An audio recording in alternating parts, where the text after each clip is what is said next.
વડાપ્રધાન નરેન્દ્ર મોદીના દિમાગી નક્સલવાળા નિવેદન બાદ શરૂ કરાયેલા રાજકીય ઘસામણ વચ્ચે સોશિયલ મીડિયા પ્લેટફોર્મ એક્સ પર દિમાગી નક્સલ જનતા પાર્ટી નામનું એક નવું એકાઉન્ટ સામે આવ્યું છે.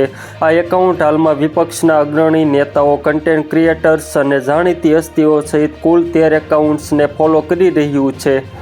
જેના કારણે સોશિયલ મીડિયા પર આ પાર્ટીને લઈને ચર્ચાએ નવો વળાંક લીધો છે. આ નવું એકાઉન્ટ લોકસભામાં વિરોધ પક્ષના નેતા રાહુલ ગાંધી, સમાજવાદી પાર્ટીના વડા અખિલેશ યાદવ, આમ આદમી પાર્ટીના સંયોજક Arvind Kejriwal, YouTubers Dhruv Rathee, stand up comedian Kunal Kamra, અભિનેતા પ્રકાશ રાજ અને ફેક્ટ ચેક મોહમ્મદ જુબેરને ફોલો કરી રહ્યું છે.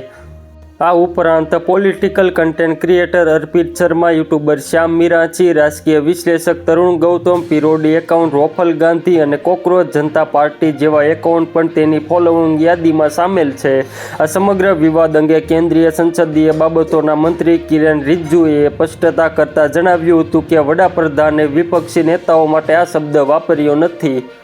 તેમણે ઉમેર્યું કે આ શબ્દ એવા લોકો માટે હતો જેઓ આતંકવાદીઓનું સમર્થન કરે છે, ભારતીય બંધારણને નકારે છે, અલગતાવાદીઓ સામે ઊભા રહે છે, આર્ટિકલ 370નું સમર્થન કરે છે કે પછી પૂર્વોત્તર ભારતને જોડતા સિકંદને કોરિડોરને કાપવાની વકીલાત કરે છે. તેમણે શરજીલ ઇમામના એક જૂના નિવેદનનો વિડીયો પણ શેર કરીને આવા વિચાર ધરાવતા લોકોને દિમાગી નક્સલ ગણાવ્યા હતા.